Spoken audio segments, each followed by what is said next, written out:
අයිබෝන් පුතාලා දොළ හැමෝටම මං හිතන්නේ මාව ඇහෙනවා ඇති හැමෝටම හරි පොඩක් රේස් හෑන්ඩ් කරන්න බලන්න ඇහෙන කට්ටිය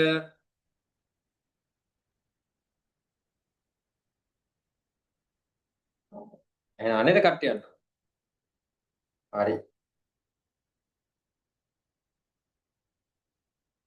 කවුද අපේ ඉන්නේ කට්ටිය ජනුදී දුලත්මි දිලිනි කවි තව ඉන්නව නේද හරි මේ පුතාලා හරි අත්පත් දාන්න අපි පටන් ගමු අද තමයි අපේ grade 8 අට ශ්‍රේණියේ පළවෙනි දවස් ඔන්ලයින් ක්ලාස් එකේ පළවෙනි දවසේ ඉතින් හැමෝම ඉතාම ආදරෙන් පිළිගන්නවා අපේ ඔන්ලයින් පන්තියට අපි දන්නවා තොරතුරු හා sannivedana තාක්ෂණ විෂය අද වෙනට වර්තමානයේ අපේ 6 ශ්‍රේණියේ ඉඳලා 9 ශ්‍රේණිය දක්වා සියලුම දරුවන්ට විෂයක් විදිහට ඉගෙන ගන්න අවස්ථාව හම්බෙලා තියෙනවා.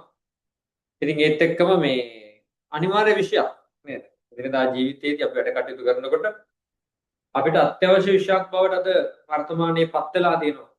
මේ ICT විෂය. ඉතින් ඒක නිසා අපේ චූටි දුවල පුතාලා නේද? හැමෝම මේ විෂය ඉගෙන ගන්න එක හරි වටිනවා. ඉතින් පාසල් විෂය මාලාව තුළ තොරතුරු හා සංවේදන තාක්ෂණ විෂය අපිට ඉගෙන ගන්න අවස්ථාව සැලසීලා තියෙනවා.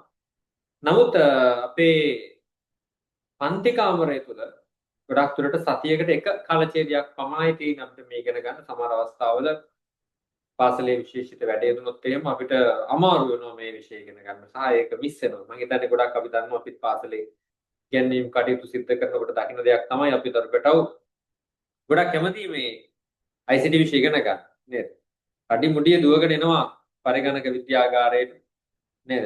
වෙලාව ආපු ගම ටයිම් එක බෙල් කරපු ගම ඉක්මනින් දුවන් එනවා මේ මොකටද? මේ IT ඉගෙන ගන්න.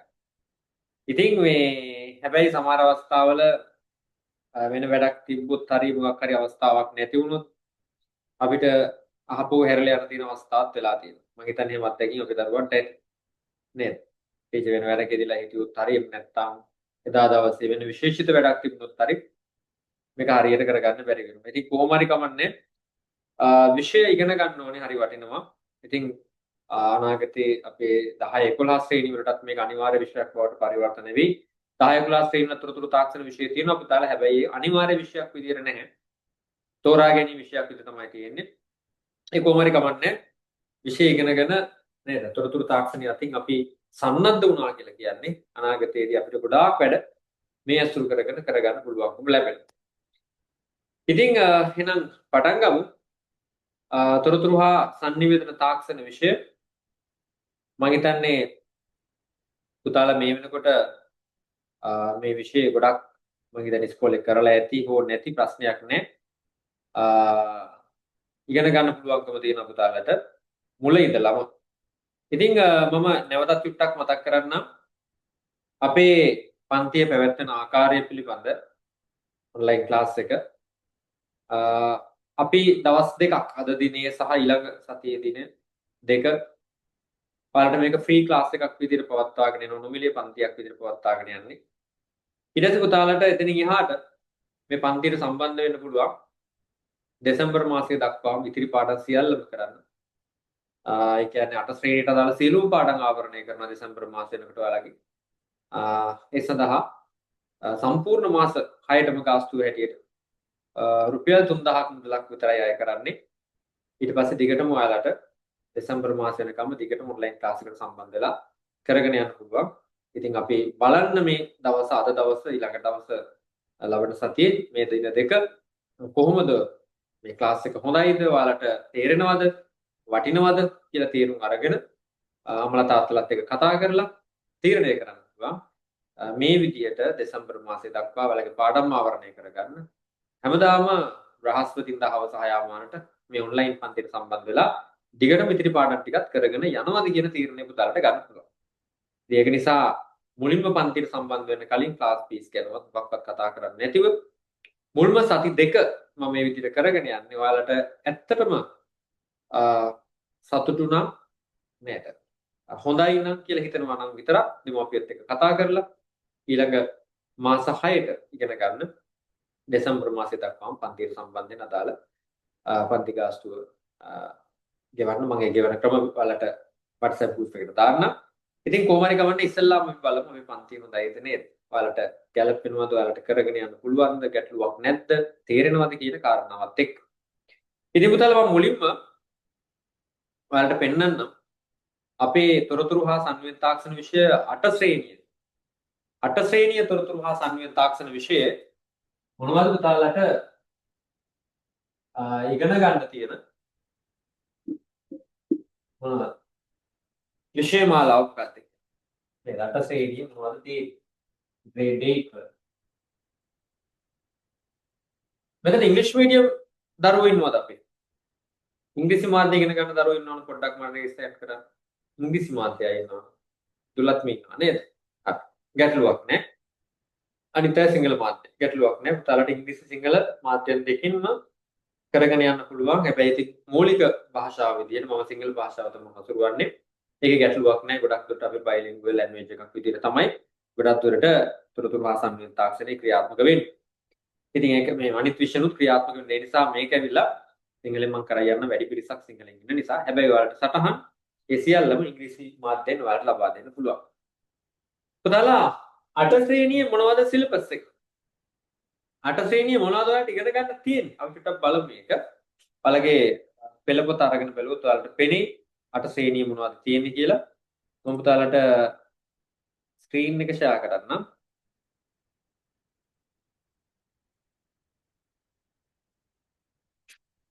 මගේ දැන් පේනවා ඇති. 8 ශ්‍රේණිය පුතාලට මොනවද ඉගෙන ගන්න තියෙන જાති?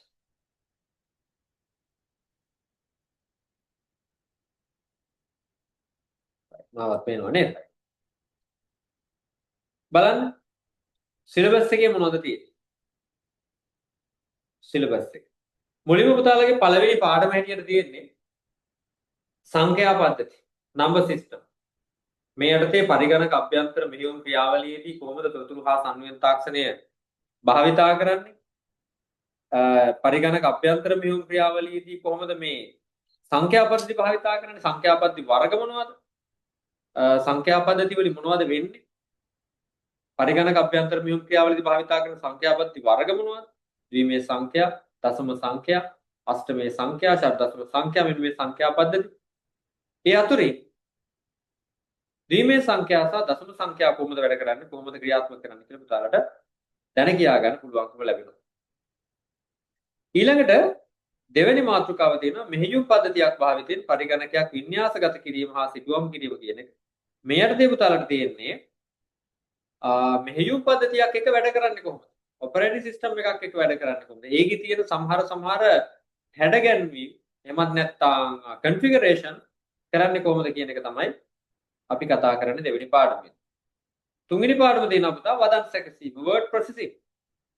වදන් සැකසීම කියන මාතෘකාව යටතේ ඔයාලා අපි හැමෝම භාවිතා කරන සාමාන්‍ය පරිගණකයක් එක්ක වැඩ කරන කෙනෙක් අනිවාර්යෙන් දැනගත යුතු මෘදුකාංගයක් ගැන ඉගෙන ගන්න.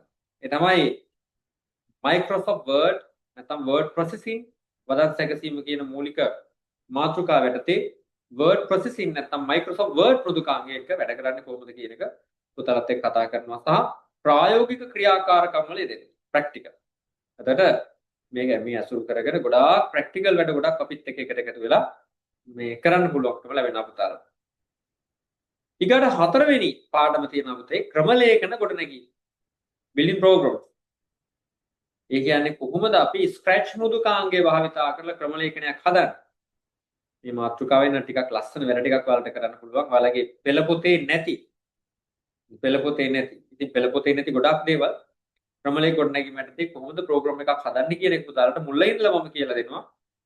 එතනදී ඔයාලට අවසානයේ මම මේ පාඩම අවසන් කරන්නේ කුඩා ගේම් එකක් සකස් කරන්න. පරිගණක ක්‍රීඩාවක් සකස් කරන එකක් කියලා දීලා. ඉතින් ඒ හින්දා ගොඩක් ආසාවෙන් මේ මාතෘකාව ඉගෙන ගන්න පුළුවන්කම ලැබෙයි. ඒ තමයි ක්‍රමලේඛ ගොඩනැගීම නැත්නම් බිල්ඩින් ප්‍රෝග්‍රෑම්. පස්වෙනි පාඩම තියෙනවා පුතා භෞතික ආගණනය සඳහා මෘදුකාංග භාවිතය. ඉතින් මේකෙදී අපි භාවිතා කරනවා මේ කැල්කියුලේෂන් වල කොහොමද අපි මෘදුකාංගයක් භාවිතා කරන්නේ. ඉතින් මෙතනදී භාවිතා කරනවා Excel මෘදුකාංගයත් එක්ක වැඩ කටයුතු කරන හැටි. පුතා ඊළඟට 6 වෙනි මාතෘකාව අන්තර්ජාලයේ සැරිසරමු නේද? ඉන්ටර්නෙට් එක. අන්තර්ජාලය භාවිතා කරලා කොහොමද වැඩ කටයුතු කරන්න කියන එක 6 ශ්‍රේණි මේ 6 වෙනි පාඩම හැටියට කතා බහට ලක් කරනවා. ඉතින් ওই ටික තමයි අපේ මූලික පාඩම් වල මූලික පාඩම් ටික. පුතා චුට්ටක් කොහොම බලා ගන්නවා වීඩියෝ ටිකක් ඔෆ් කරන්නම්. බලන්න මේ ටික මොනවද? සංඛ්‍යා පද්ධති, මෙහෙයුම් පරිභාවිතය, භාවිතෙන් පරිගණක වින්‍යාසගත කිරීම, වදන් සැකසීම, ක්‍රමලේ ගොඩනැගීම, භෞතික ආගම සම්මුඛාංග භාවිතය, අන්තර්ජාලය සැරිසැරීම. English medium I apply on number system, configuring and formatting computer, word processing, building programs, using software for physical calculation, ඊගාවට මේ exploring internet අන්තර්ජාලය සැරිසැරීම. ඉතින් මෙන්න මේ මාතෘකා ටික තමයි කතා කරන්න පුතාලා. අපි ඉතින් අද ඉස්සල්ලාම දවසේ පළවෙනි මාතෘකාව ඔයාලත් එක්ක කතා කරන්න තමයි මේ සූදානම් වෙන්නේ. හරි. මොකක්ද මාතෘකාව? සංඛ්‍යා පද්ධති. මම ඔයාලට පොඩ්ඩක් කතා කරන්නත් අවස්ථාව දෙන්නම්. මොන දෙයක් අහන්න කතා කරන්න.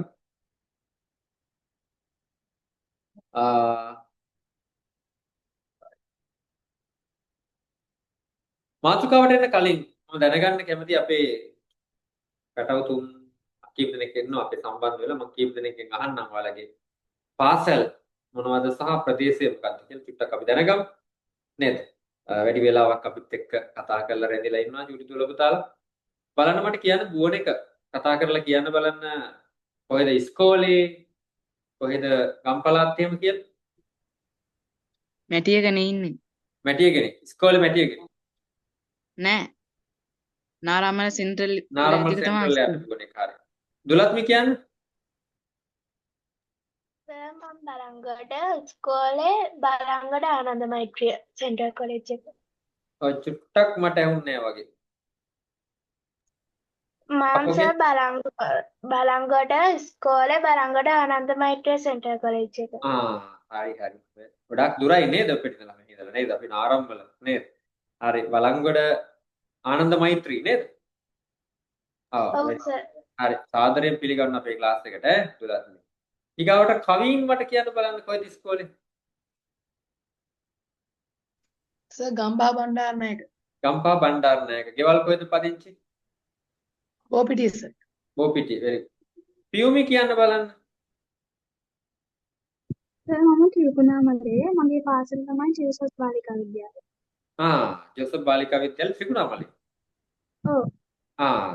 ජෝසප් බාලිකා විද්‍යාලයේ තියෙන්නේ ත්‍රිකුණාමලේ ටවුන් එකට මෙහා නේද? ඔව් සර්. පහේ කඩ. නෑ අබේපුර.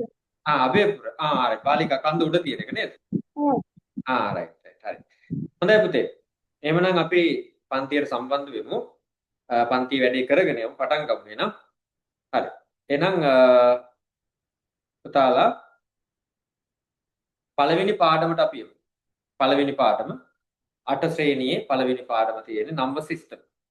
එහෙනම් ඔයාලට මාව පේනවා. දැන් එහෙනම් අපි හරි. අපේ දෝනි චූට්ටක් කැමරාව ඔෆ් කරගමු දුලත්මි. හරි. හරි. ඒතකොට ස්ක්‍රීන් එක අනිත් පැත්තට පේනවනේ. හරි. අපි වුණාම ඕපන් කරගමු. හරි. දැන් පුතාලට මම කියලා දෙන්න යන්නේ මේ සංඛ්‍යා පද්ධතියක් කියලා කියන්නේ මොකක්ද? මොකටද මේ සංඛ්‍යා පද්ධති භාවිතා කරන්නේ කියලා. නම්බර් සිස්ටම් වාගේ පාඩමක් ඇයි අපිට තොරතුරු හා සංනිවේදන තාක්ෂණ විෂයට දාලා තියෙන්නේ. සංඛ්‍යා පද්ධති. නේද? මම මේ පිළිගොත් පෙන්නේ නේද? සංඛ්‍යා පද්ධති.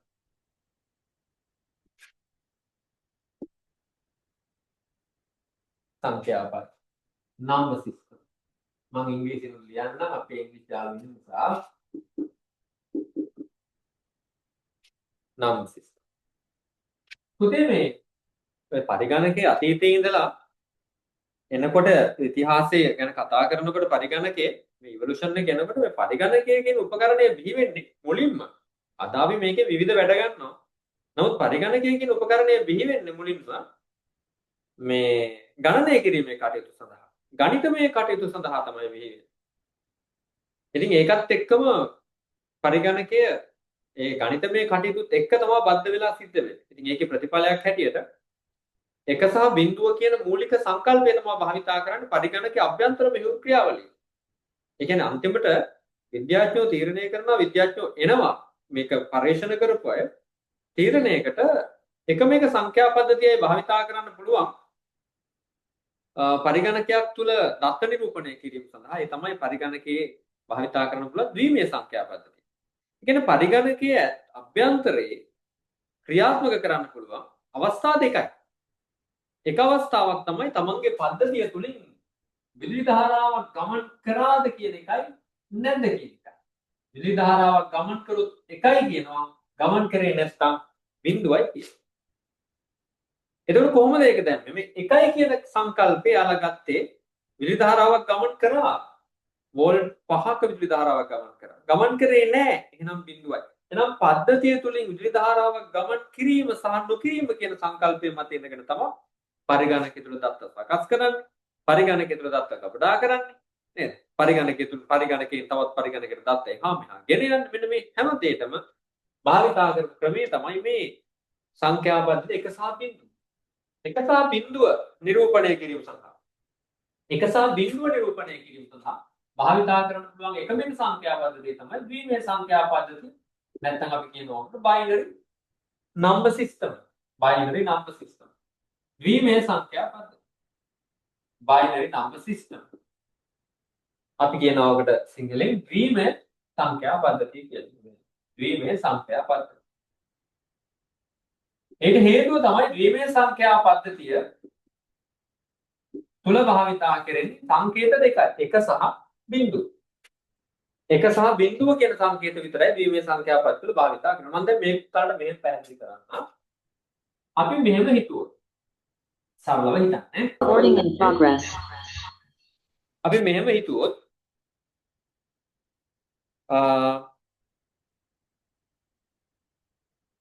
පුතාලා මෙහෙම හිතන්න.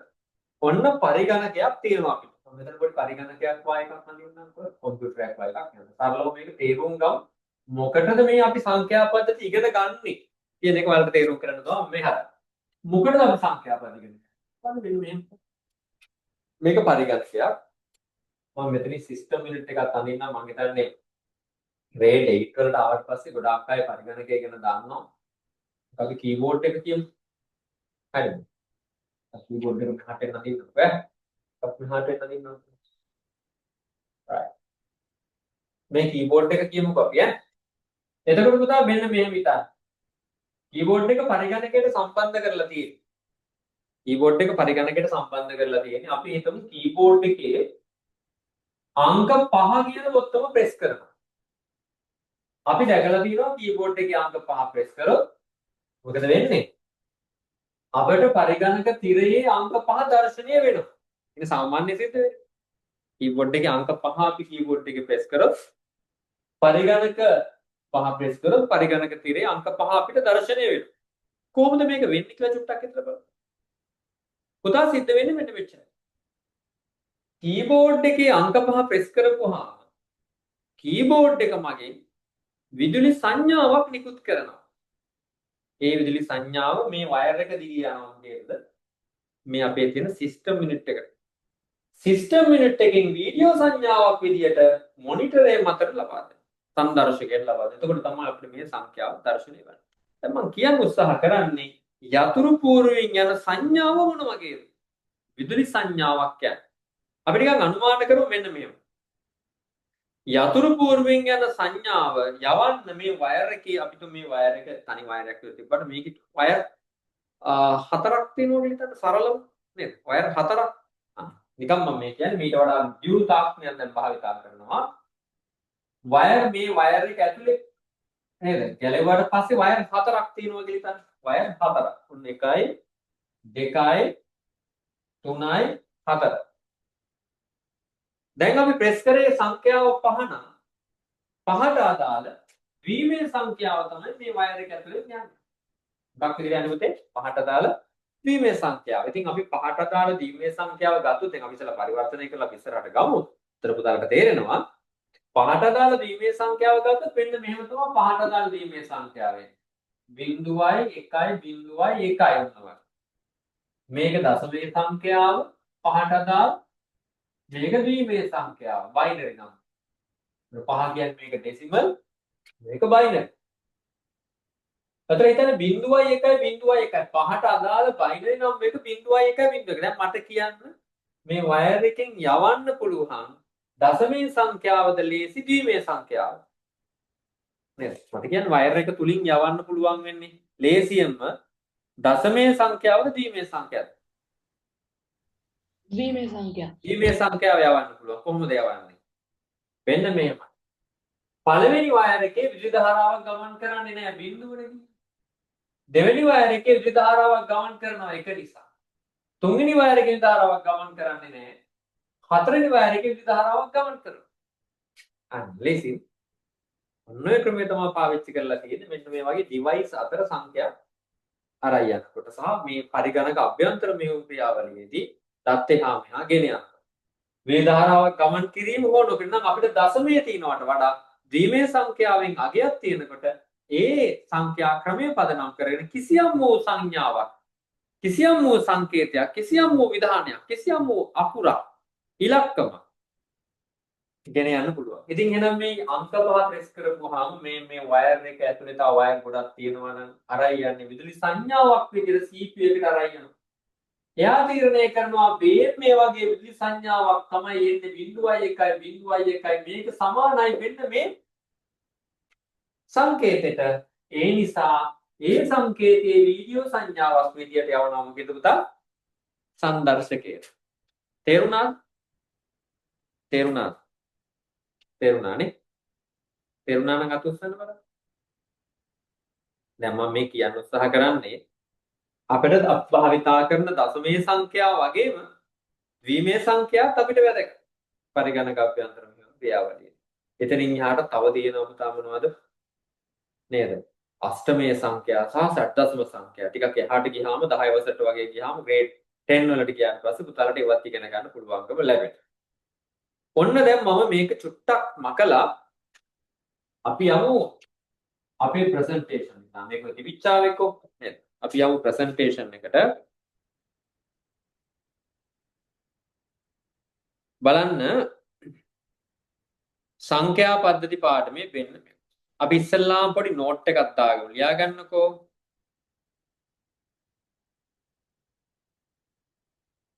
සංඛ්‍යා පද්ධති කියන චූටි නෝට් එකක් දාගන්න. සංඛ්‍යා පද්ධති නම්බර් සිස්ටම් කියලා දාගන්න. සංඛ්‍යා පද්ධති නම්බර් සිස්ටම්.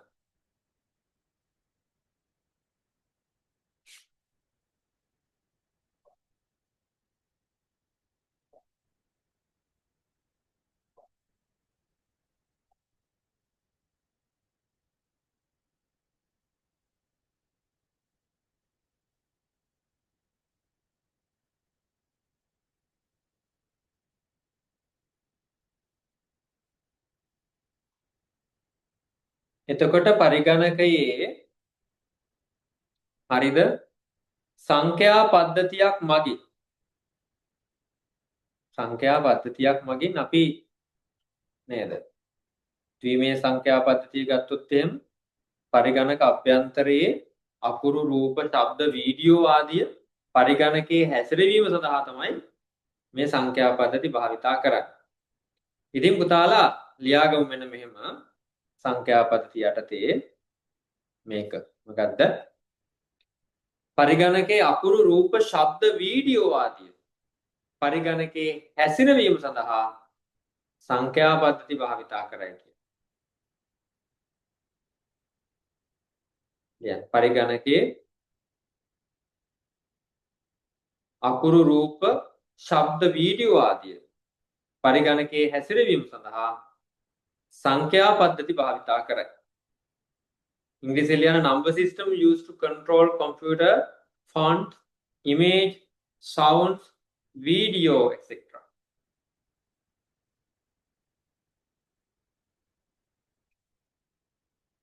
පරිගණකයේ අකුරු රූප ශබ්ද වීඩියෝ ආදිය පරිගණකයේ හැසිරවීම සඳහා සංඛ්‍යා පද්ධති භාවිතා කරයි.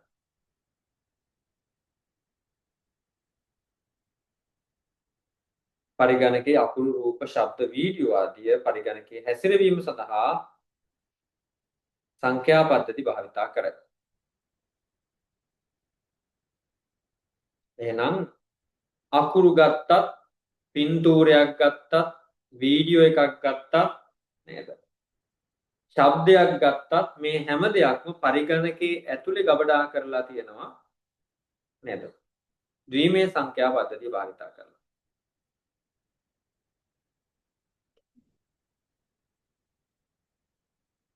හරි. number system used to control computer fonts, image, sounds, video.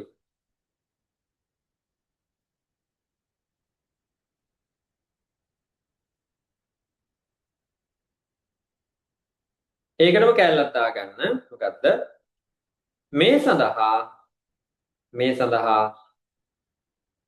ඔක ඉවරලා දාන්න කෑ. මේ සඳහා ද්විමය සංඛ්‍යා පද්ධතිය මේ සඳහා ද්විමය සංඛ්‍යා පද්ධතිය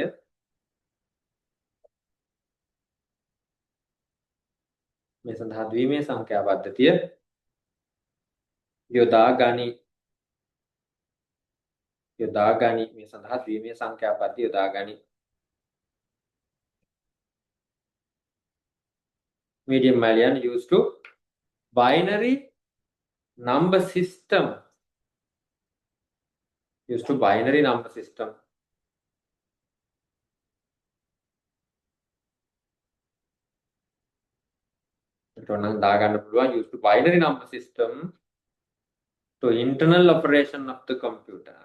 to internal operation of the computer. සඳහා ද්විමය සංඛ්‍යා පද්ධතිය භාවිතා කරයි කියලා දාන්න. English medium අය දාන්න. Used to binary number system to internal operation of the computer. හරි. බලන්න පේනවා බලන්න මේ රූප සටහන. මේ රූප සටහන බලනකොට පුතාලට පේනවා මේ බලන්න. අකුරු ටිකක් ඕනනම් පරිගණක මතකයට දාන්න. මේ රූප සටහන බලන්න. අකුරු ටිකක් ඕනනම් පරිගණක මතකයට ඇතුළු කරන්න මොන සංඛ්‍යා පද්ධතියෙන්ද භාවිතා කරන්නේ? අකුරු ටිකක් ඕනනම් මොකද්ද පාවිච්චි කරන්නේ? ඔයාලට පේනවා පුතාලා අකුරු ටික අරගෙන ද්විමය සංඛ්‍යා පද්ධතියට පරිවර්තනය කරලා තමයි RAM එකට දාන්නේ පරිගණක මතකයට දාන්නේ. ඊගාට ඕඩියෝ එකක් නම් ඕඩියෝ එකත් ද්විමය සංඛ්‍යා පද්ධතිය පරිවර්තනය කරලා තමයි RAM එකට දාලා තියෙන්නේ. රූපයක් නම් රූපයත් එහෙමයි ද්විමය කරලා RAM එකට දාලා තියෙන්නේ. වීඩියෝ දර්ශනයක් නම් ඒකත් ද්විමය කරලා බයිනරි කරලා තමයි RAM එකට දාලා තියෙන්නේ. මෙතනදී සංඛ්‍යා පද්ධතිය අතර අභ්‍යන්තර මෙහෙයුම් ක්‍රියාවලියදී ඉන්න කෙනා තමයි මේ ද්විමය සංඛ්‍යා පද්ධතිය. හරි. අපි දාමු මෙන්න මෙහෙම. ඊළඟ එක. නේද? මාතෘකාවක් දාගමු. පරිගණක අභ්‍යන්තර මෙහෙයුම් ක්‍රියාවලියේදී භාවිතා කරන සංඛ්‍යා පද්ධති වර්ග. දැන් මේ ද්විමය සංඛ්‍යා පද්ධතිය පුතා පරිගණකයේ ඇතුලේ ක්‍රියාත්මක වෙන භාවිතා කරන සංඛ්‍යා පද්ධති විතරයි. ඊට අමතරව සංඛ්‍යා පද්ධති ගොඩක් තියෙනවා. පරිගණකයේ ඇතුලේ භාවිතා කරන්නේ මොකද්ද මේ ද්විමය සංඛ්‍යා පද්ධතිය. දත්තේ හාමියා කරගන්න. නේද? ආයක කියමු කොන්න ද්විමය සංඛ්‍යා පද්ධතිය භාවිතා කරන පරිගණක අභ්‍යන්තර මෙහෙයුම් බයිනරි නම්බර් සිස්ටම්. ඊට පස්සේ පුතා තව සංඛ්‍යා පද්ධතියක් තියෙනවා. මේකට කියනවා අෂ්ටමය සංඛ්‍යා පද්ධතිය, ඔක්ටල් නම්බර් සිස්ටම්. මේකත් පරිගණකය තුල භාවිතා කරනවා. ඔය පරිගණක මතකය හා සම්බන්ධ කාර්යයන් සිද්ධ කරද්දී භාවිතා කරන අෂ්ටමය සංඛ්‍යා පද්ධතිය, ඔක්ටල් නම්බර් සිස්ටම්. තව සංඛ්‍යා පද්ධතියක් තියෙනවා දශමය සංඛ්‍යා පද්ධතිය. අපි දන්නවනේ අපි දිනදා ජීවිතේ භාවිතා කරන සංඛ්‍යා පද්ධතිය. පරිශීලකයාට දෙයක් ප්‍රසන්ට් කරන්න, රිප්‍රසන්ට් කරන්න භාවිතා කරනවා. යූසර්ට අපි දන්නේ නැහැ. පරිගණක ඇතුලේ number system, binary number system එක අපි දන්නේ නැහැ. පරිශීලකයා දන්නේ නැහැ. පරිශීලකයා දැන් අපි දන්නේ එකම දේ දශම සංඛ්‍යා පද්ධතිය. දශමී සංඛ්‍යා පද්ධතියෙන් තමයි අපිට රිප්‍රසන්ට් කරන්න පරිගණක. ඇතුලේ බයිනරි, එළියේ ඩෙසිමල්. ඒක නිසා දශම සංඛ්‍යා පද්ධතියක් කියන කතාව. ඊට පස්සේ තව තියෙනවා සංඛ්‍යා පද්ධතියක්. මොකද්ද? ෂඩ්දශමයේ සංඛ්‍යා පද්ධතිය නැත්තම් හෙක්සඩෙසිමල් නම්බර් සිස්ටම්. ෂඩ්දශමයේ සංඛ්‍යා. මේක 16 පාදයේ සංඛ්‍යා පද්ධතිය කියලා අපි කියනවා. 16 පාදයේ සංඛ්‍යා පද්ධතිය. පාදයන් ගැන කතා කරමු. එනමුද ඊළඟට මේකත් දාගමු. මොකද්ද? පරිගණකයේ අභ්‍යන්තර මෙහෙයුම් ක්‍රියාවලියේදී භාවිතා කරන සංඛ්‍යා පද්ධති. number system using internal operation of the computer. මොනවාද? binary number system, octal number system, decimal number system and hexadecimal number system. මේ හතරම දාගන්න. නෝට් එකක් දාගන්න. මේ පරිගණක අභ්‍යන්තර විමුක්තියවලදී භාවිතා කරන සංඛ්‍යා පද්ධති.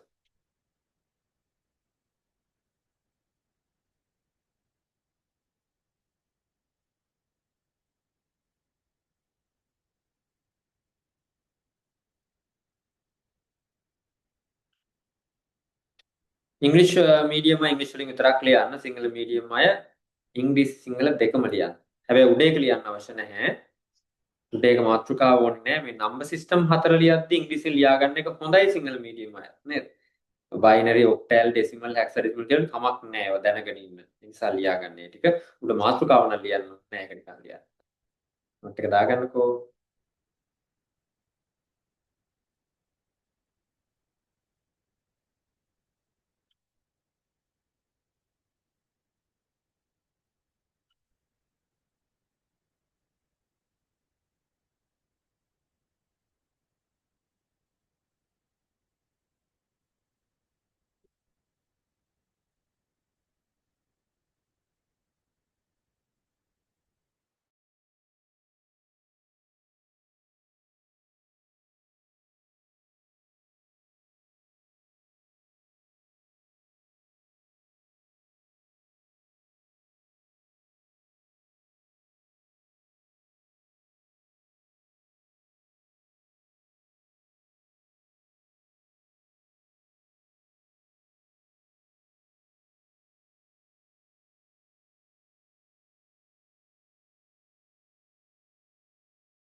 හරි නේද කට්ටිය වෙලා වෙති නේද? හරි. ඔක්කොම හරියද නේද? හරි. එහෙමනම් බලමු අපි ඊළඟට නේද? ඉස්සෙල්ලාම කතා කරමුකෝ මොකක්ද? දශමය සංඛ්‍යා පද්ධතිය. ඩෙසිමල් නම්බර් සිස්ටම් ගැන කතා කරනවා. ඔයාලා අපි හැමෝම දන්න දශමය සංඛ්‍යා පද්ධතිය. මාතෘකාව දාගන්න. දශමය සංඛ්‍යා පද්ධතිය. Decimal number system. මේක ඉගෙනගෙන අපි ඊළඟට යමු. දශමය සංඛ්‍යා පද්ධතිය.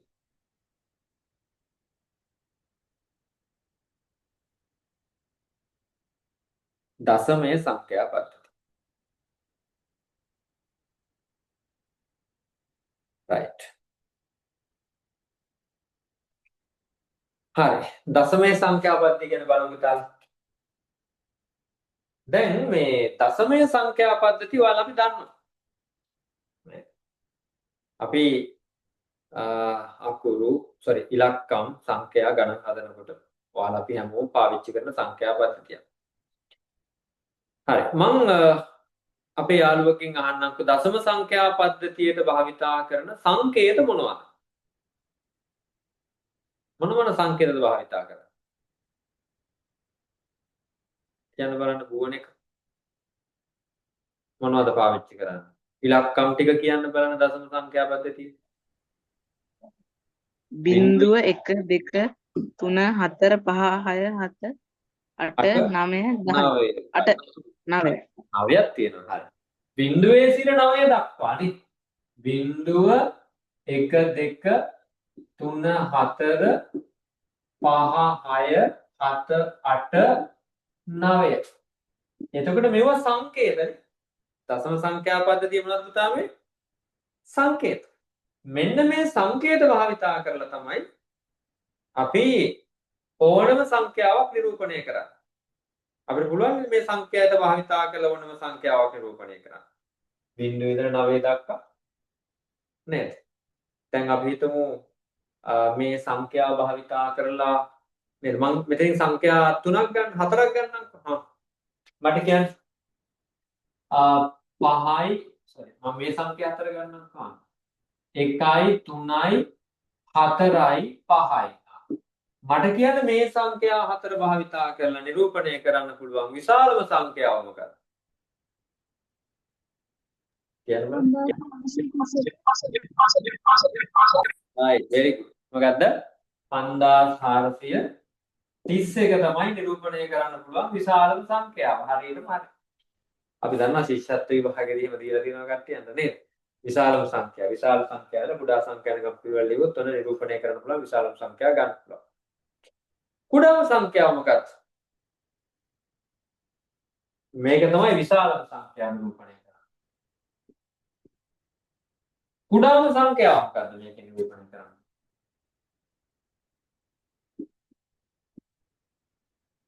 කුඩාම සංඛ්‍යාව මම පේන්නේ නැතිව කරන්නේ. කුඩාම සංඛ්‍යාව කියන්නේ මේක නිරූපණය කරන්න පුළුවන් කුඩාම සංඛ්‍යාව.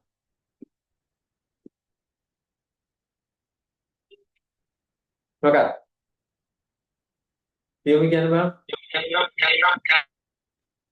1345 right right. 1345 මෙතන තිබුණේ 1345 මේක තමයි කුඩාම සංඛ්‍යාව. එතකොට මේක විශාලම සංඛ්‍යාවද කුඩාම සංඛ්‍යාවද කියලා කොහොමද අපි තීරණය කරේ? කොහොමද හදාගත්තේ? මොකක් අනුවද හදාගත්තේ? අන්න ඒකත් වැදගත්. සංඛ්‍යා පද්ධතිවල මෙන්න මේ concept එක මෙන්න මේ සංකල්පය අපිට ගොඩක් වැදගත්. අපි සංඛ්‍යාවක් ගත්තාම මේ සංඛ්‍යාව විශාල සංඛ්‍යාවක්ද කුඩා සංඛ්‍යාවක්ද එතනගේ සංඛ්‍යාවේ අගය පෙන්වන්නේ මොනවා හරහාද? මොකක් භාවිතා කරලාද? මොනවා භාවිතා කළාද පුතා? සංඛ්‍යාවේ තියෙන මොකක්ද කියන්නේ? place value එක නැත්තම් කියන මොකද? ස්ථානීය අගය භාවිතා කරලා. දැන් මම සංඛ්‍යාවක් ලියුවොත් මේ සංඛ්‍යා ටිකෙන් නේද? සංඛ්‍යා ටික භාවිතා කරලා සංඛ්‍යාවක් ලියුවොත් මම කියනවා දැන් මට ඕනේ 6829 ලියන්න.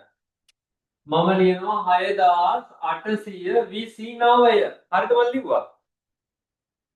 6829 ලිව්වා හරිද? හරි නෑ නේද? වැරදිනේ. මොකද්ද මම එතකොට හිතුවේ නැත්තේ? ඔය සංඛ්‍යාව ලියනකොට.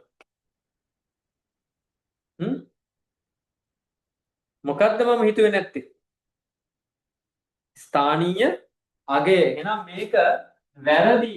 6829 ලියන්නේ 6829 මේ විදිහට. එහෙනම් අපි දන්නවා අපේ සංඛ්‍යා පද්ධතියේ තියෙනවා ස්ථානීය අගයන් place value නේද? ඕක චූටි කාලේ වාලට කියලා දෙන්න ඝනකරාම වල දැම්ම මතකද? 6829. මේ තියෙන්නේ මොකද්ද පුතා? 9 ස්ථානය පෙන්වන්නේ මොකේවත්? 9න් පෙන්වන්නේ මොකද්ද? 10වද එකේවද? 9න් පෙන්වන්නේ එකේවා. අපි එක ස්ථානෙක යනවා එකේවා. මේක කියලා ලියන්න එකේ. මේ දෙක තින්තෙන් පෙන්වන්නේ කීයවද? 10 8 කියන තැනින් පෙන්වන්නේ 100 6 කියන තැනින් පෙන්වන්නේ 10. අන්න. එතකොට අපි සංඛ්‍යාවක් ලියනකොට මෙන්න මේ විදිහට සංඛ්‍යාවේ ස්ථානීය අගයන් අනුව ලියන එක ඉතාම වැදගත්. ඉතින් ඒ නිසා අපි මොකද කරන්නේ මේ සංඛ්‍යා ලියනකොට ඒවා ස්ථානීය අගය අනුව ලියන්න ඕන නිසා අපි මේ පිළිවෙලට ලියනවා. ඉතින් මේක පුරුදු කරන්න චූටි කාලේ වලට මතකද නේද? මේ ඝනකරාම වල දැම්මා. උට්ට මතක් වෙන්නත් එක්ක අපිට චූටි වැඩක් කරන්න පුළුවන් නේ. අපි දාමුද බලන්න සංඛ්‍යාවක් ඝනකරාම වල. ඝනකරාමක දාමුද බලන්නත් එක්ක. මේ බලන්න දශම සංඛ්‍යාවක් අත්තු 324 අපි ඝනක රාමුවක නිරූපණය කරොත් කොහොමද දාන්න පුළුවන් බලන්න කියන්නේ. ඔන්න ඝනක රාමුවක් තියෙනවා. නේද? කොහොමද දාන්නේ? එකේ වගේ දානවා මොකද්ද? එකේ වගේ දානවා 10යි. එකේව තියෙනවා 10ව තියෙනවා 100ව තියෙනවා. එකේ වගේ දානවා මොකද්ද? අපි සාමාන්‍යයෙන් කියනවා දැන් පුතා 6 වසරට වගේ එනකොට එකේවා කියන තැන කියනවා අපි බලයක් විදියට. බලයක් විදියට කිව්වොත් කියන්නේ මොකද්ද? 10 බිඳුවෙනි බලය එකේ වට කියන්නේ 10 වට කියන්නේ මොකද්ද? 10 පළවෙනි බලය 100 වට කියන්නේ මොකද්ද? 10 දෙවෙනි බලය. ඉතින් කොහොමද ලියන්නේ? අන්න එකේවා තියෙනවා 4ක් 324. 10 වගේක් තියෙනවද? දෙකක් තියෙනවා. 100 වගේක් තියෙනවද? තුනක් තියෙනවා. දැන් අපි ඉංග්‍රීසි වලින් කිව්වොත් එහෙනම් මේක නේද? ones, tens and hundreds. නේද? ones තියෙනවා digit 4 digits තියෙනවා. 10ව තියෙනවා 10s තියෙනවා 2, 100 තියෙනවා 4, 3. ඉතින් මේ විදිහට තමයි 324 මේ විදිහට අපිට රීප්‍රසන්ට් කරන්න පුළුවන්. නේද? ඔන්න ඕක තමයි ක්‍රමය. එහෙනම් 324 ඝනක රාමුවක නිරූපණය කරන ආකාරය තමයි තියෙන්නේ. ඉතින් පුතාලා අපි මේ දැන් ලියන පොතේ ලිව්වද දශම සංඛ්‍යා පද්ධතිය කියලා මාතෘකාව දාගන්නකො. දශමයේ සංඛ්‍යා පද්ධතිය decimal number system. decimal number system. දශමයේ සංඛ්‍යා පද්ධතිය.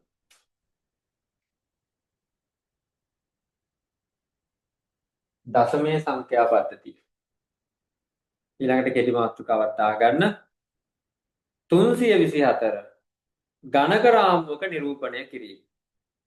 Displaying 224 on a counting frame. Counting frame එක දාන්න. අපි ඝනක රාමුවලින් කියන counting frame. හරි. ඒකල මෙතන මේක ඇඳ ගන්න බලන්න ලස්සනට ඝනක රාමුවත් එක්ක දාන්න.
හරිද පුතාලා?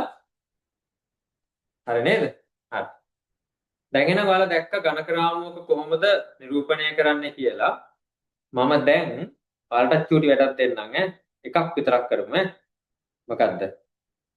බලන්න ඔයාලා ටිකක් ස්ථානයක් වැඩි කරලා දෙන්න. නේද? හරි.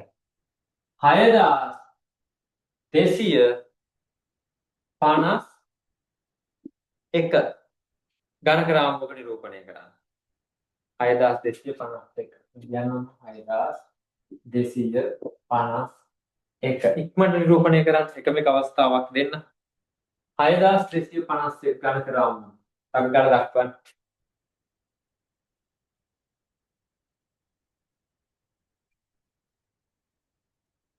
6251.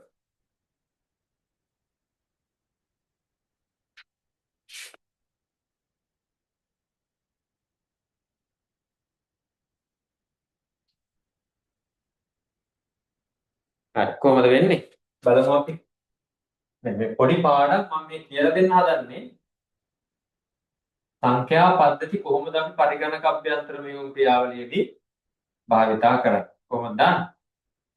මේ තියෙන්නේ කේවුවා, මේ තියෙන්නේ 10 වුවා, මේ තියෙන්නේ 100 වුවා, මේ තියෙන්නේ 1000 වුවා. 6251. එක ස්ථානයේ වුවා 1යි. නේ 10 ස්ථානයේ වුවා 5යි. 100 ස්ථානයේ වුවා 2යි. 10 ස්ථානයේ වුවා 6යි. ඔය විදිහට අපි නිරූපණය කරන්න පුළුවන්. එතකොට පුතා මෙන්න මේක අපිට වැදගත් මෙතන. දැන් අපි 1ව 10ව 100ව 1000ව කියලා කිව්වට පාදේ ලියද්දී අපි ලියනවා මෙන්න මේක 10ේ බිඳුවෙනි බලය. මේක 10ේ පළවෙනි බලය. මේක 10ේ දෙවෙනි බලය. මේක 10ේ තුන්වෙනි බලය. තමයි කියන්නේ එක ස්ථානයේ. එතකොට පුතා අපි මෙතන අගයක් තියෙනවා. ඝනකරාවුවක් ගත්තා. මේ බලයක් විතර මේක ඉන්න කියන පාදය කියලා කියනවා. මේකට මොකක්ද අපි කියන්නේ? පාදය. එතකොට පුතා මේ දශමයේ සංඛ්‍යා පද්ධතිය කියන්නේ අපේ සංඛ්‍යා පද්ධතියේ පාදය වෙන්නේ කීයද? 10යි. මේ සංඛ්‍යා පද්ධතියේ පාදය 10යි. එතකොට සංඛ්‍යා පද්ධතියක් අපි ගත්තාම ඕනම සංඛ්‍යා පද්ධතියක පාදයක් තියෙනවා. එතකොට ද්විමේ සංඛ්‍යා පද්ධතියේ පාදය 2යි. දශමයේ සංඛ්‍යා පද්ධතියේ පාදය 10යි. අෂ්ටමයේ සංඛ්‍යා පද්ධතියේ පාදය 8යි. ෂඩ්දශම සංඛ්‍යා පද්ධතියේ පාදය 16යි. නෝකිතා වැදගත් අපිට. එහෙනම් සංඛ්‍යා පද්ධතියක පාදය කියන එක අපිට වැදගත්. එහෙනම් අපි ගත්තොත් එහෙම දශමයේ සංඛ්‍යා පද්ධතිය අරගත්තොත් මෙන්න මේ ටික අපිට වැදගත්. දශමයේ සංඛ්‍යා පද්ධතියේ පාදය කීයද පුතා? පාදයට අපි ඉංග්‍රීසියෙන් කියනවා බේස් එක කියලා. බේස් එක කීයද? 10යි. එතකොට දශමයේ සංඛ්‍යා පද්ධතියේ භාවිතා කරන සංකේත මොනවද? භාවිතා කරන සංකේත මොනවද? ඒ තමයි මොනවද? බිංදුව 1 2 3 4 5 6 7 8 9 කියන සංකේත. එතකොට මෙන්න මේ ටික මේ දශම සංඛ්‍යා පද්ධතිය ගැන කියද්දී ඔන්න වැදගත්ම කොටස් ටික. මේකත් අපි ඔයාලගේ නෝට් එකේ ලියා ගන්න. පාදේ නැත්තම් බේස් එක ඊට භාවිතා කරන සංකේත දාන්න use symbol කියලා නේද? ඔක දාන්න. use symbol කියන්නේ use symbol භාවිතා කරන සංකේත උනා. බිංදුව 1 2 3 4 5 6 7 8 9. ඔය ටික ලියා ගන්න. දශම සංඛ්‍යා පද්ධතිය වැදගත්. වැදගත් කොට. ඕනම සංඛ්‍යා පද්ධතියක් ගත්තොත් ඒකේ බේස් එකක් තියෙනවා. භාවිතා කරන සංකේතයක් තියෙනවා.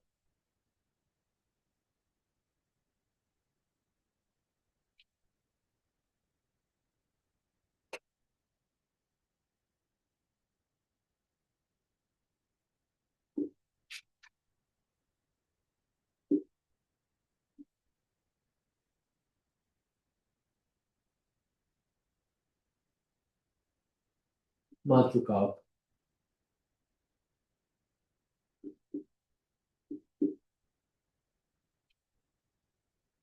හරි.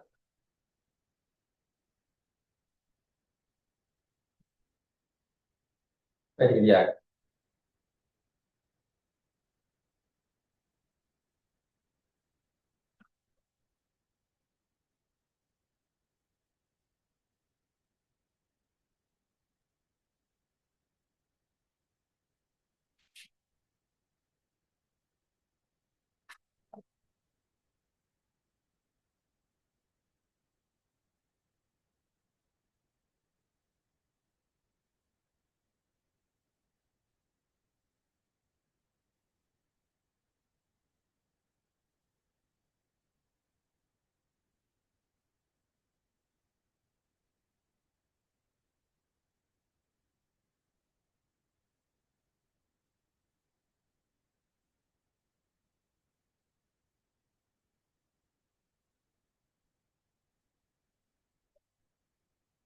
හරි නේද? වෙලා වැටි. අපි බලමු ඊළඟට සංඛ්‍යාවක් ගත්තොත් දශම සංඛ්‍යා පද්ධතියේ අපිට පුළුවන් මේක විහිදුවා ලියන්න. චුට්ටක් බලමු අපි සංඛ්‍යාවක් අපි විහිදුවා ලියන හැටි. දැන් මේ අපි ගණක රාමුවක දක්වපු තියෙන්නේ. අපිට පුළුවන් විහිදුවා ලියන්න. දැන් අපි ගත්තොත් එම් 324. expanded කියලා කියනවා. අපි expand කරනවා කියලා කියන සංඛ්‍යාව. කොහොමද විහිදුවා ලියන්නේ? මේ දශම සංඛ්‍යා පද්ධතිය 324 අපි මේක විහිදුවා ලියනවා කොහොමද? පුතා මේ පළවෙනි එක අපි ගත්තොත් මේ 4 තියෙන ස්ථානය ගත්තොත් එතන ස්ථානයේ තියෙන්නේ කීයද? 10 බිඳුවෙනි බලය. එතකොට මේ තියෙන්නේ 10 පළවෙනි බලය. 2 කියන්නේ. 3 කියන්නේ 10 දෙවෙනි බලය. එහෙමනේ අපි කියන්නේ නේද? එතකොට මොකද වෙන්නේ බලන්න. 4 කියන්නේ 10 බිඳුවෙනි බලය වා කීයක් තියෙනවද? 4ක්. පුතා ඕනම සංඛ්‍යාවක බිඳුවෙනි බලය කියලා කියන්නේ 1යි. මතක තියාගන්න. 10 බිඳුවෙනි බලය කිව්වත් 1, 2 බිඳුවෙනි බලය කිව්වත් 1යි, 8 බිඳුවෙනි බලය කිව්වත් 1යි, 16 බිඳුවෙනි බලය කිව්වත් 1යි. නේද? 10 to the power of 0, 10 to the power of 1, 10 to the power of 2 ඒ විදිහට යනවානේ. ඉතින් ඒකේ 10 to the power of 0 කියලා කියන්නේ ඕනම පාදයක් ගත්තොත් ඒකේ බිඳුව. sorry 1යි. එතකොට දෙකේ බිඳුවෙනි බලය කිව්වොත් 1යි. බලන්න දෙවෙනි එක. අන්න ඒකත් එක්ක එකතු වෙනවා 10 පළවෙනි බලය. දැන් අපි මේ 10 ස්ථානීය කියලා කියන්නේ 10 පළවෙනි බලය කියලා මං කිව්වා අපි. ලියලත් වෙනවා වලත් ලිව්වා. 3 තියෙන්නේ 10 දෙවෙනි බලය. දැන් මොකද වෙන්නේ? අපි මේ විදිහට බලයන් විදිහට අරගෙන 10 බිඳුවෙනි බලේ වා 4ක් තියෙනවා. 10 පළවෙනි බලේ වා 2ක් තියෙනවා. 10 දෙවෙනි බලේ වා 3ක් තියෙනවා. ඊට පස්සේ මොකද කරන්නේ? 10 බිඳුවෙනි බලය කියන්නේ 1යි කියලා මම කිව්වා. ඒක ගුණ වෙනවා 4කින්. එකතු කරනවා 10 පළවෙනි බලය කියන්නේ 10යි කියලා මම කිව්වා. ඒක ගුණ වෙනවා 2කින්. එකතු කරනවා 10 දෙවෙනි බලය කියන්නේ 100යි කියනවා. 100 ගුණ කරනවා 3ෙන්. මොන පුතා ඊළඟට වෙන වැඩි විහිදුවා ලියන හැටි. 4 වරක් එක 4යි. එකතු කරනවා 10 වා 2ක් 20යි. එකතු කරනවා 10 මොකද්ද? 100 වා 3ක් 300යි. මේ ටික ඔක්කොම එකට වුණාම තමයි 324 එන්නේ.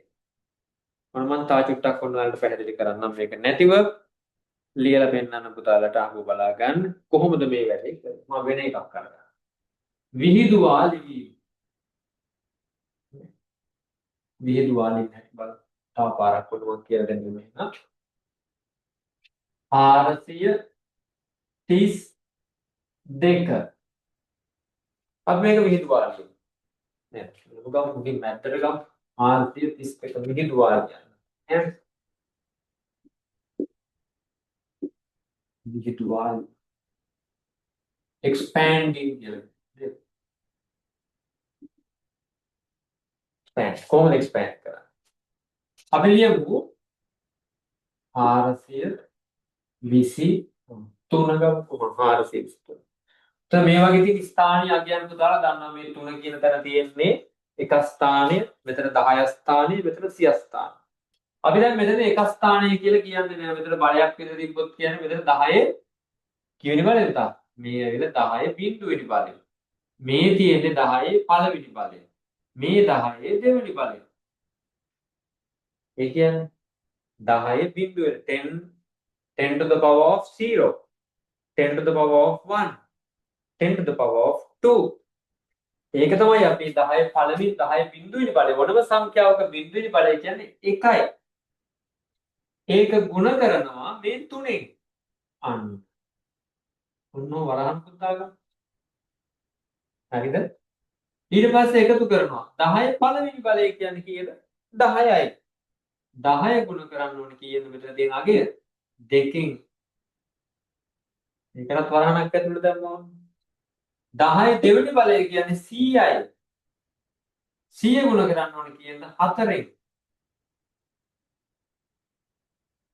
100 ගුණ කරන්න ඕනේ 4ෙන්. එකතු කිරීම 100. ඒකත් වරහණක් දාගමු. දැන් අගයක් ටිකක් එනවා. 100 4ෙන් ගුණ කරපුවාම 400යි. 10 2කින් ගුණ කරපුවාම 20යි. 3 1කින් ගුණ කරපුවාම 3යි. ඊට පස්සේ මේ ටික ඔක්කොම එකතු කරාම ආයෙ නැවතෙනවා 420 වෙනවද? 423. අපි එක්ස්පෑන්ඩ් කරා. නැත්නම් අපි ගාව විහිදුවාලි. දැන් පුතාලා බලන්න විහිදුවාලියන් තව එකක් අරගෙන. මොකක්ද? 670 උඩින් නේ. 679 විහිදුවාලියන් කරා.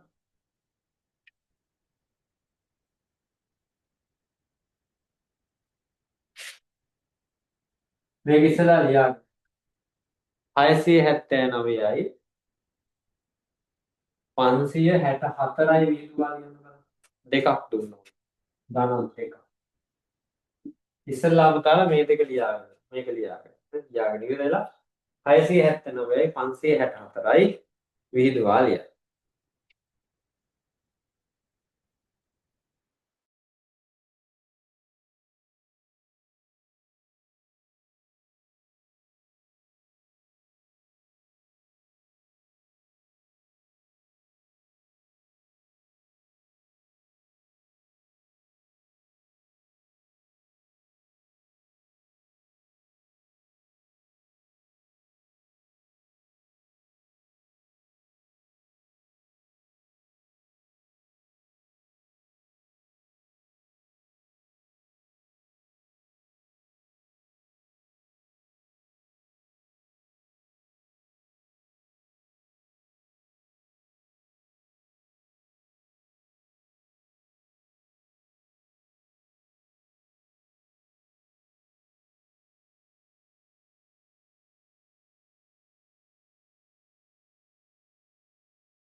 හරි නේද පුතාලා? රයිට් බලන්න පෙන්වන්න බලන්න හදපු කට්ටිය. කොහොම පොඩ්ඩක් පෙන්වන්න බලන්න. පුළුවන්ද?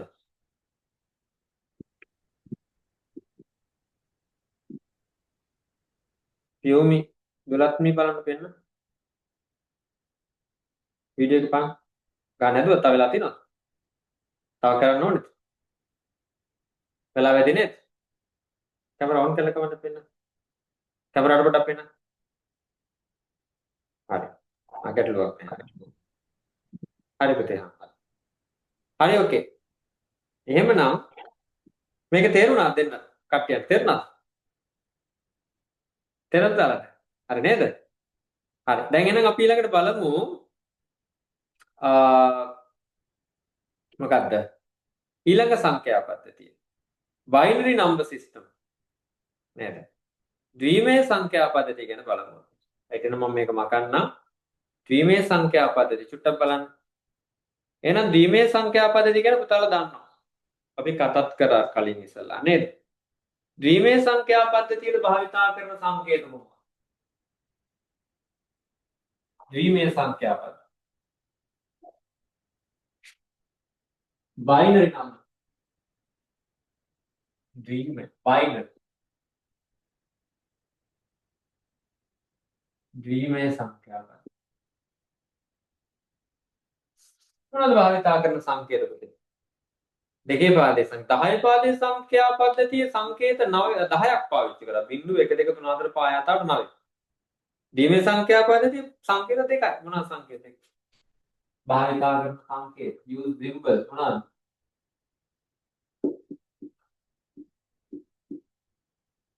භාවිත සංකේත මොනවාද? බිංදුව සහ 1. භාවිතා කරන සංකේත බිංදුව සහ 1. පාදයේ කීයද? බේස් එක අන්න බලමු. පාදයේ කීයද? බේස් එක 2. පාදයේ 2. ඒ නිසා තමයි ඒක binary number system නැත්තම් ද්විමය සංඛ්‍යා පද්ධතිය කියලා කියන්නේ. එහෙනම් මේක සටහන් කරගමු. නේද? භාවිතා කරන සංකේත මොනවද? බිංදුව සහ 1 පාදය 2යි.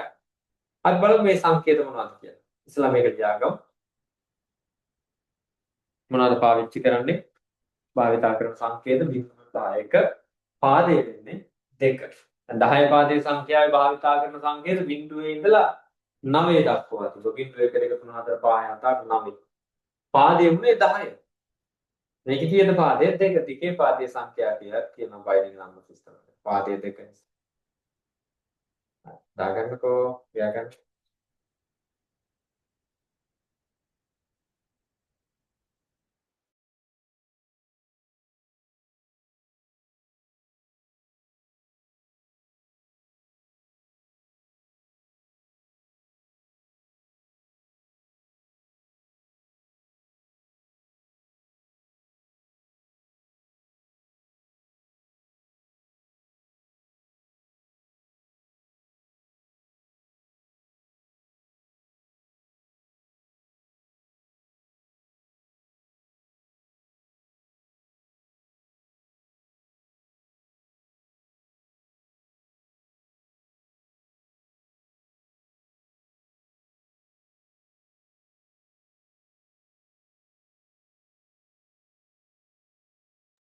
අපි බලමු ද්විමය සංඛ්‍යා පද්ධතිය කොහොමද ගණක රාමුවක නිරූපණය කරන්න කියලා. ගණක රාමුවක නිරූපණය කරන්න. බලන්න. දෙකේ පාදයේ සංඛ්‍යාව. අපි උදාහරණයක් ගමු. දැන් දෙකේ පාදයේ සංඛ්‍යාවක් ගමු අපි 1.1 කියන එක. එතකොට පුතා මේක එක ස්ථානය, මේක දෙක ස්ථානය, මේක හතර ස්ථානය. උම තමයි යන්නේ. 1 2 4 8 16 උම තමයි යන්නේ. එතකොට මේ තියෙන එකේවා මේ ඊළඟට තියෙන එකේ තියෙන දෙකේවා ඊළඟට තියෙන එකේ තියෙන හතරේවා. තව එකක් තිබ්බොත් 8 ඒවා. තව එකක් තිබ්බොත් 16 ඒවා. 32 ඒවා. 64 ඒවා. 128 ඒවා. එහෙම තමයි යන්නේ. එතකොට මෙතන පාදයේ දෙකේ බිඳුවෙනි බලය. මං කියවනේ පළවෙනි එක ඉස්සල්ලාම යන්නේ බිඳුවෙනි බලය කියලා. 10 පාදයේ සංඛ්‍යාව 10 බිඳුවෙනි බලයනේ. එහෙනම් දෙකේ පාදයේ සංඛ්‍යාවල මේ ඉස්සල්ලාම තියෙන එක 2 බිඳුවෙනි ඵලය. මේක 2 පළවෙනි ඵලය. මේක 2 දෙවෙනි ඵලය. ඉංග්‍රීසියෙන් කිව්වොත් මොකක්ද? 1 2 4 මේ බලන්න 101 නිරූපණය කළා. එකේ වයින් 1යි, දෙකේ වයින් කීයක්වත් නැහැ, හතරේ වයින් 1යි. 1.1 ඔන්න නිරූපණය වෙච්ච හැටි. නේද? එහෙනම් පුතා මේක දාගමු. 101 ඝනකරාම 101 කියලා කියන්නේ අපි 1.1 ඝනකරාමෝක නිරූපණය කිරීම. පුතා මාතෘකාවක් දාන්න displaying 101 on a counting frame. counting frame එක කොහොමද මේක දාන්නේ? පොඩක් මේක සටහන් කරගමු අපි ඉස්සෙල්ලා 10 පාදේ විභාගය.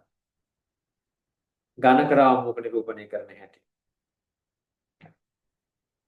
නැත්තම් counting frame එක කොහොමද අපි මේක දාන්නේ?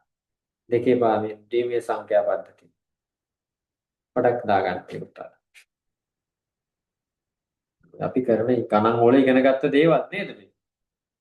මොක දැනගන්න එපා නැත්තම් තේරෙන්නේ නැහැ නේ වැඩේ කරයි යනකොට.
හරි නේද? වෙලා වෙදිනේ. හරි. එතකොට ඒ විදිහට අපිට පුළුවන් ඝනකරාමෝක නිරූපණය කරන්න මම ලියලත් පෙන්නන්නම් ඝනකරාමෝක දාන හැටි. ඔයාලා ඝනකරාමෝක නිරූපණය කරන්න සංඛ්‍යා දෙකක් අරගෙන 1.1 බිංදුව මේ සංඛ්‍යාව ඝනකරාමෝක නිරූපණය කරන්න. දැන් බලන්න අපි හැටි මතක් කරගමු. කොහොමද ඉස්සල්ලාම දාන්නේ? මේකට ඕනේ බාර 4ක් නේද? 1 2යි 3යි 4යි. එතකොට මෙතන තියෙන්නේ පළවෙනි එකේ තියෙන්නේ එකේ ඒවා. ඊළඟට තියෙන දෙකේ ගුණ ගන්න දෙකේ ඒවා. හතරේ ඒවා. එතකොට මෙතන තියෙන්නේ අටේ ඒවා. බලයන් විතර ලියුවොත් කොහොමද ලියන්නේ? මේක දෙකේ බිංදුවෙනි බලය. දෙකේ පළවෙනි බලය. දෙකේ දෙවෙනි බලය. දෙකේ තුන්වෙනි බලය. ඒක තමයි දාන්නේ. එහෙනම් දෙකේ බිංදුවෙනි බලය කීයක්වත් නැහැ බිංදුවයි එක මොකුත් දාන්නේ නැහැ. දෙකේ පළවෙනි බලය එකක් තියෙනවා එක බිංදුවක් දාන්න ඕන. දෙකේ දෙවෙනි බලය හතර තියෙන මොකක්වත් නැහැ. දෙකේ තුන්වෙනි බලය එකක් තියෙනවා. පැහැදිලි. මේක අපිට ඝනකරාමෝක නිරූපණය කරන්න පුළුවන් දීමේ සංඛ්‍යාව. ඔයාලා try කරන්න පුතාලා. එකයි දෙකයි ගණන් දෙකක් දෙන්න. එකයි බිංදුවයි බිංදුවයි එකයි බිංදුවයි එකයි එකයි. ඔන්න ඝන ක්‍රමාංක නිරූපණය කරන්නේ. ගණන් දෙකක් තියෙනවා. හරි. මේ සංඛ්‍යා පද්ධතිය.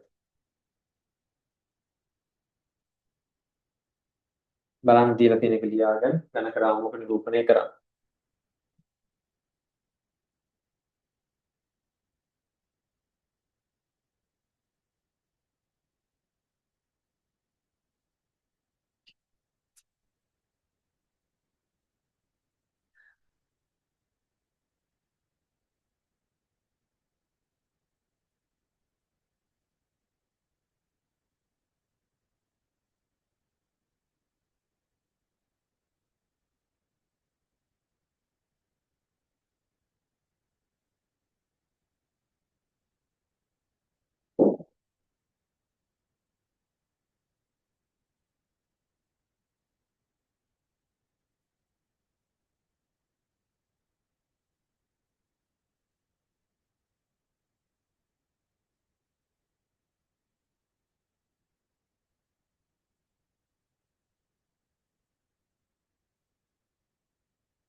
හරි.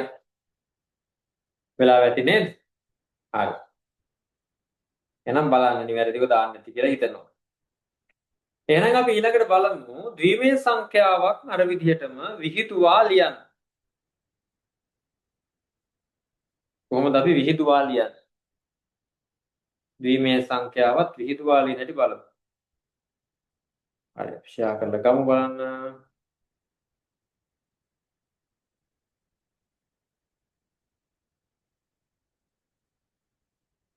කොහොමද විහිදුවා ලියන්නේ?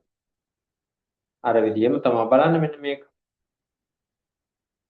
1.1 එක්ස්පෑන්ඩඩ් කරනවා. එක්ස්පෑන්ඩඩ් ෆෝම් එකට දානවා. කොහොමද 1.1 ගන්නවා.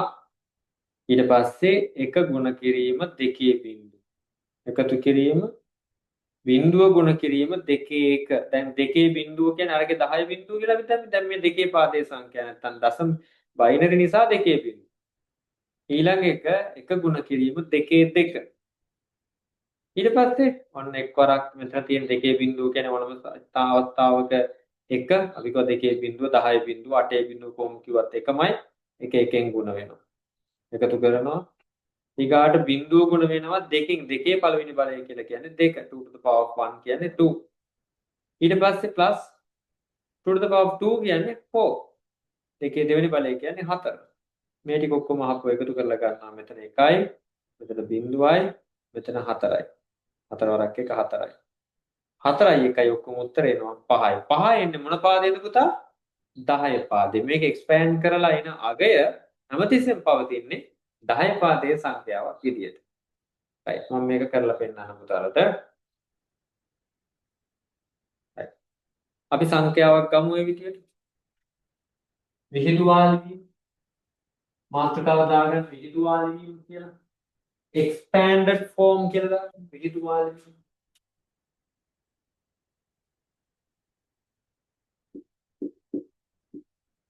විහිදුවා ලිවීම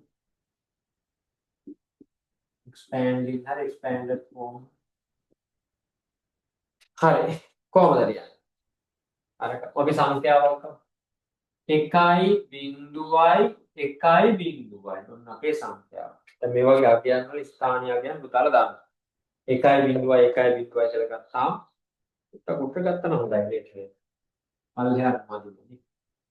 විහිදුවා ලිවීම මෙතන තමයි ස්පෑන්.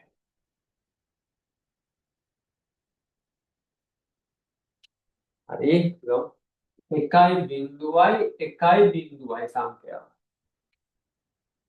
අපි දන්නා මේ එක එක සංඛ්‍යාවල ස්ථානීය අගයන් මේක එක ස්ථානීය එකේව මේක දෙකේව මේ හතරේව මේ අටේ. හැබැයි අපි එහෙම ලියන්නේ නැහැ. බලයන් විදිහට ලියනවා මෙහෙම. දෙකේ බිඳුවෙනි බලය. දෙකේ පළවෙනි බලය. දෙකේ දෙවෙනි බලය. දෙකේ තුන්වෙනි බලය. ඉංග්‍රීසියෙන් කියන්නේ කොහොමද? 2 to the power of 0, 2 to the power of 1, 2 to the power of 2, 2 to the power of 3. යාගන්න. දෙකේ බිඳුව දෙකේ එක දෙකේ දෙක දෙකේ. ඊට පස්සේ අපි ගන්නවා මේ දෙකේ බිඳුව කියලා කියන්නේ හැමතිස්සෙම එක කියලා කිව්වා. එක ಗುಣ වෙන්න ඕනේ කීයද බිඳුවෙන්. එහෙනම් අපි දානවා කොහොමද? මේ බිඳුව තියෙනවා ಗುಣ වෙන්න ඕනේ මෙතන තියෙන එක. දැන් අපි දන්නවා දෙකේ බිඳුවේ බලය කියන්නේ 1යි කියලා. නැත්නම් අපිට මෙහෙම දාන්න. අපි කොට පේනවද නේ? මෙහෙම දාන්න. මෙහෙම දාන්න. දෙකේ බිඳුව කියන්නේ එක ස්ථාන. දෙකේ එක කියන්නේ දෙක ස්ථාන. දෙකේ දෙක කියන්නේ හතර ස්ථාන. ඕනනම් අපිට ලේසියෙන් ලියන්න පුළුවන්. දෙකේ තුන කියන්නේ අට ස්ථාන. දැන් මොන ලේසියෙන් ලියගන්න. එක එතකොට මෙතන තියෙන එක ಗುಣ වෙන්න ඕනේ කීයද බිඳුවේ. කොහොමද දන්නේ? එක ಗುಣ කිරීම බිඳුව ගන්නරයි. එකතු කිරීම. දෙක ಗುಣ වෙන්න ඕනේ කීයද පුතා? එකෙන් දෙක ಗುಣ කිරීම එක. හතර ಗುಣ වෙන්න ඕනේ බිඳුවේ කියන්නේ. හතර ಗುಣ කිරීම බිඳුව. එතන එකතු කිරීමක් ඕන නේද?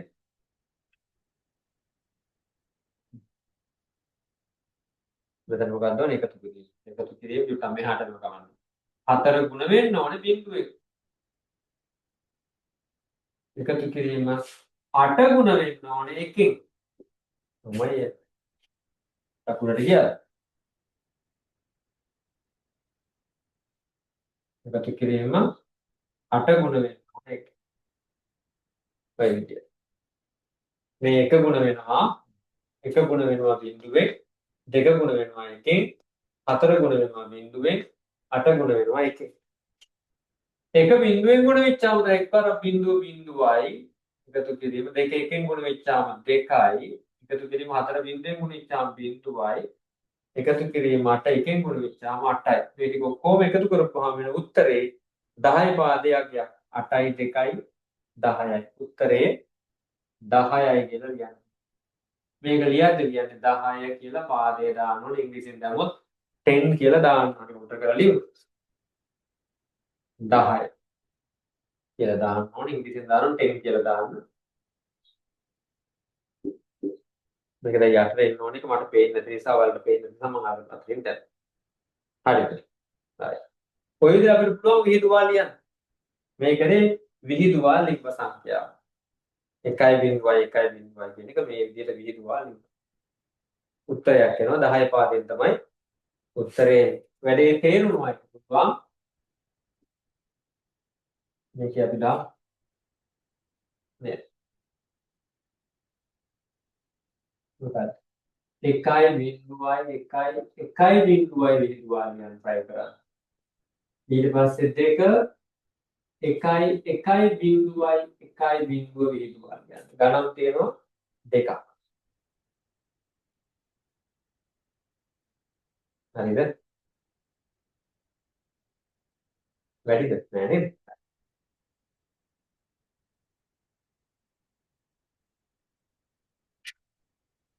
හරි බලන්න ලියන්න බලන්න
හරිද පුතාලා?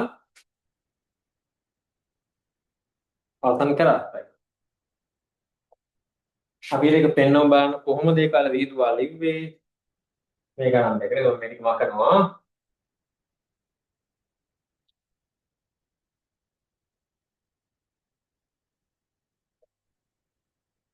කොහොමද එන්නේ 1.1 මේක දෙකේ බිඳුව දෙකේ 1 දෙකේ 2 දෙකේ 3 දෙකේ 7 to the power 0 to the power 1 to the power 2 to the power 3 to the power 4 නේද හතරක් පහක් තිබ්බද පහක් ගත්තා එතන මේකේ තියෙන එක ස්ථානයේ දෙක ස්ථානයේ හතර ස්ථානයේ අට ස්ථානයේ 16 ස්ථානයේ තව ටිකක් එහාට මම ගන්නවා මත වලත් එහෙම ගන්න බැහැ අට එපසිලට 16 එකේ හතරනේ බලයක් ඊට පස්සේ මොකද වෙන්නේ මෙතන අපි ගන්නවා මොකක්ද එක බිඳුවෙම එක ගුණ කිරීම බිඳුව එකතු කිරීම දෙක ගුණ කිරීම එක එකතු කිරීම හතර ගුණ කිරීම එක එකතු කිරීම අට ගුණ කිරීම බිඳුව එකතු කිරීම උඩට දාන්නේ 16 ගුණ කිරීම එක එකතු කිරීම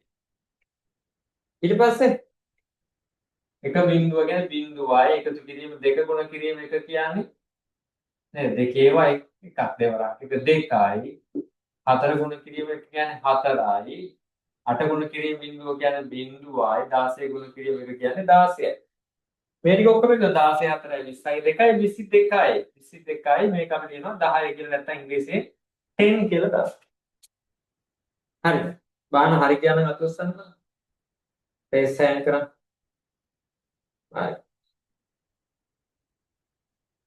හරි very good අපි ඊළඟ එකට යනවා මොකක්ද තවත් ගානක් දුන්නා වන්නේ මම මේක මකනවා දැන් තවත් එකක් මොකක්ද ඊළඟට දුන්නේ 1 බිඳුවයි 1 බිඳුව 1 ඈඩ් කරලා ලියන්න නැත්නම් ඔකට කියන්නේ මම 1 බිඳුවයි 1 බිඳුව කොහොමද මේක දෙකේ බිඳුව to the power 0 to the power 1 to the power 2 to the power 3 to the power 4 දෙකේ බිඳුව එක කොට සුදු පාට නිසා පොඩ්ඩක් පේනවා ලයිට් එක වෙනවා තියෙන්නේ තම මෙහාට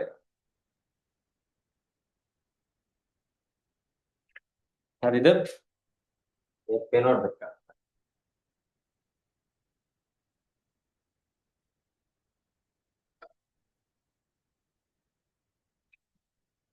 හරි පේනවනේ නාතම් මේ බිඳුව ඊට පස්සේ අපි ගන්නවා කියන්නේ මේක එක ස්ථානේ මේක දෙක ස්ථානේ මේක හතර ස්ථානේ මේක අට ස්ථානේ මේක 16 ස්ථානේ එක බිඳුවෙන් ගුණ වෙනවා එක ගුණ කිරීම බිඳුව දෙක එකෙන් ගුණ වෙනවා දෙක ගුණ කිරීම එක හතර බිඳුවෙන් ගුණ වෙනවා හතර ගුණ කිරීම බිඳුව එකතු කිරීම අට එකෙන් ගුණ වෙනවා අට ගුණ කිරීම එක එකතු කිරීම 16 එකෙන් ගුණ වෙනවා 16 ගුණ කිරීම එක ඊට පස්සේ මොකද කරන්නේ මේ ටික අපි ඔක්කොම ගණන් කරලා 16 එකයි කියන්නේ 16යි එකතු කිරීම 8 එක කියන්නේ 8යි හතර බිඳුව කියන්නේ 4යි නේද දෙවරක් එක 2යි එකතු කිරීම එක බිඳුව කියන්නේ 20යි ඒක නෙන්නේ නේද මම හතර බිඳුව කියන්නේ x බිඳුවයි හතර බිඳුවයි 20යි හරිද මොකද මේ ටික ඔක්කොම එකතු කරනවා 16යි 8යි 24යි 2යි 26යි උත්තරේ 10 පාඩෙන් දෙනවා නැත්නම් 10 කියලා කියන්න පුළුවන් මොනම කිසිලියදී 26 10 කියලා දාන්න. කොහොම හරි කවන්න. හරිද පුතාලා? එහෙනම් ඔන්න ඔය විදිහට අපිට ද්විමේය සංඛ්‍යාවක් ආවොත් විහිදුවා ලියන්න පුළුවන්. පැහැදිලිද? හරි තේරුණා නේද? එතකොට ඔන්න ඔය පළවෙනි පාඩම ගණන් පාඩම 8 ශ්‍රේණිය නේද? 8 ශ්‍රේණියේදී තියෙන්නේ ගණන් පාඩම මහ ලොකු එකක් නෙමෙයි නේද? කොහොම සරලයි. පුතාලට තේරුණා. ඉතින් ඊළඟ දවසේ අපිට තියෙනවා පරිවර්තන කරන්න. ඒ කියන්නේ දෙකේ පාදයේ සංඛ්‍යාවක් 10 පාදෙට 10 පාදයේ සංඛ්‍යාවක් 2. එතකොට පාඩම ඉවරයි. එච්චරයි තියෙන්නේ පළවෙනි පාඩේ. මහ ලොකු දේවල් නෙමෙයි. ඉතින් ඔය ටික ප්‍රැක්ටිස් කරන විභාගයට ගානක් આવොත් හදාගන්න පොඩි එකක් නේද? ගණන් වල පොඩි IT වල පොඩි ඉතින් ගණන් පාඩ් එකක් තියෙනවා අපිට. ඉතින් පුතාලා අද දවසේ ඉස්ලාම පළවෙනි දවසේ නේද? යාළුවෝ ගොඩක් සම්බන්ධ වුණේ නෑ කමක් නෑ. අපි ඊළඟ දවසේ සම්බන්ධ වෙන්න කියලා ඔයාලා හැමෝගෙම ඉල්ලනවා. ඉතින් ඇවිල්ලා අපි පන්තියට සම්බන්ධ වෙලා මේ තොරතුරු තාක්ෂණයේ 8 ශ්‍රේණිය තොරතුරු තාක්ෂණයේ පාඩම් ඉගෙන ගන්න. පුතලට හොඳ අවස්ථාවක් හම්බෙලා තියෙන්නේ නේද? ගෙදර ඉඳලම ඉගෙන ගන්න. ඉතින් IT විෂය කවර් කරගන්න පුළුවන් අඩු කාලයක් තුල. ඒ වගේම මේ මාතෘකාව යටතේ ප්‍රායෝගික ක්‍රියාකාරකම් ගොඩක් කරන්න පුළුවන්. ඉතින් මම අද පළවෙනි පාඩම ගත්තේ ප්‍රැක්ටිකල් එකක් නෙමෙයි. තියරි පාඩමක්. අපේ තොරතුරු සංවේදන තාක්ෂණයේ තියෙන පළවෙනි පාඩම. ඒ වගේම ප්‍රායෝගික ක්‍රියාකාරකම් පටන් ගන්න කරන්න. එතකොට ප්‍රැක්ටිකල් වලගේ කම්පියුටරෙම කරන්න පුළුවන්. මම එතකොට ඒකට අවස්ථාව දෙනවා. ගෙදර ඉඳලම කරන්න ලස්සන වැඩ. ඉතින් එතකොට අපි මේ වගේ පාඩම් වලට තව හම්බෙමු. ඉතින් එහෙනම් අද දවසේ මම හිතන්නේ මොනවා හරි දෙයක් ඔයාලා ඉගෙන ගන්න ඇති අපේ පළවෙනි පාඩම හා සම්බන්ධ. ඉතින් ඒක ලොකු දෙයක්. ඔයාලට විභාගෙට පළවෙනි වාර දෙවෙනි වාර මේ මාතෘකාවට තියෙන ප්‍රශ්න එනවා. බය නැතුව ලියන්න පුළුවන්, ගණන් හදන්න පුළුවන් අවස්ථාව ලැබෙනවා. එහෙනම් හැමෝටම සම්බන්ධ වෙලා හිටපු අපේ යාළුවෝ ඔක්කොටම සුබ දවසක් ප්‍රාර්ථනා කරමු. සුබ රාත්‍රියක් ප්‍රාර්ථනා කරමින් අද දවසේ නේද අපේ පන්ති වැඩ කටයුතු අවසන් කරනවා. ලබන සතියේ සුපුරුදු වෙලාවට සම්බන්ධ වෙන්න. ලබන සතියේ අඟහරුවාදා 6 මාට ඒ වගේම ආපු නැති යාළුවන්ට පණිවිඩය කියන්න. ඒ වගේම මම මේ වීඩියෝ එක ඔයාලගේ ගෲප් එකටත් දානවා. යාළුවෝ ආපු නැති අයට බලන්න පුළුවන්. ඒ වගේම සම්බන්ධ වෙලා අපි වැඩ කටයුතු කරගෙන යමු. මම බලාපොරොත්තු වෙනවා පුතාලා හැමෝම සම්බන්ධ වෙයි කියලා සම්බන්ධ වෙලා මේ පාඩම් හරියාකාරව ඉගෙනගෙන හොඳ ප්‍රතිඵලයක් තොරතුරු හා සංවේදන තාක්ෂණ විෂයට 8 ශ්‍රේණියේ දරුවන්ට ලබා ගන්න හැකි වේවායි කියලා හිතනවා. ඉතින් හැමෝටම එනම් සුබ දවසක් ප්‍රාර්ථනා කරන දවසේ වැඩ කටයුතු අවසන් කරනවා. අයවන් පුතාලා ඔක්කොටම අයබෝවන්